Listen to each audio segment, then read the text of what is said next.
Começa a olhar a tua vida. Nossa tarefa principal e primordial é de pregar a palavra de Deus, de procurar as almas perdidas para vir ao Senhor.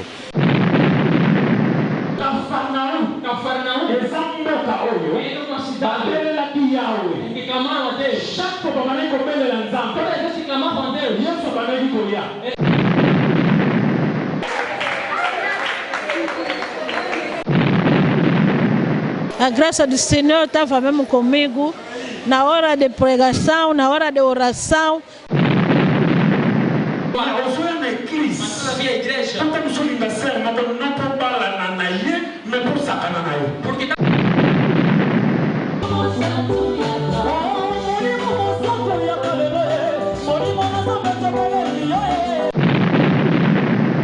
Temos ministérios que são importantíssimos, como do arrependimento, da santificação e da justificação. Os ministérios de milagre e de bênção são simplesmente complementares. alobi na biso ete esengele mutu atambola via sanctification vraiment eza mpenza ndenge wana.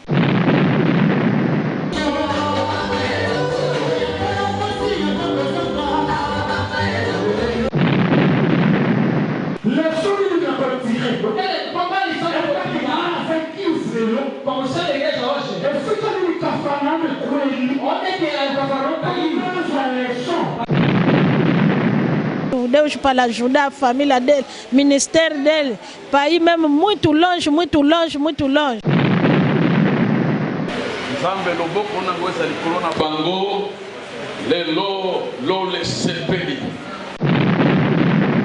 Nossa zona posa alandanga. Quando quando quer seguir a mim, ame mai cruz na ye. Pega sua cruz. Só que da chola kinga.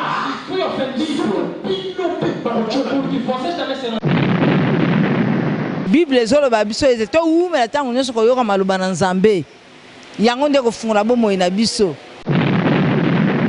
Ver os filhos ao púlpito pregar a palavra de Deus, para mim é uma alegria bastante.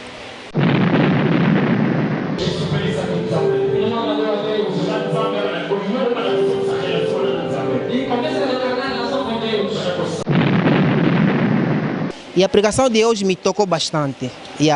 Deu um versículo, falamos de Jeremias 33, versículo 3.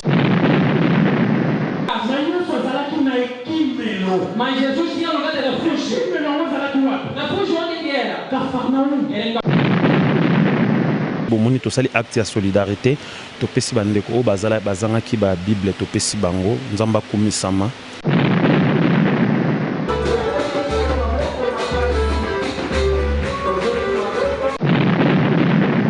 Priorité très importante c'est la repentance, sanctification et justice de l'Éternel. Miracle, peba mapamboli eza complémentaire.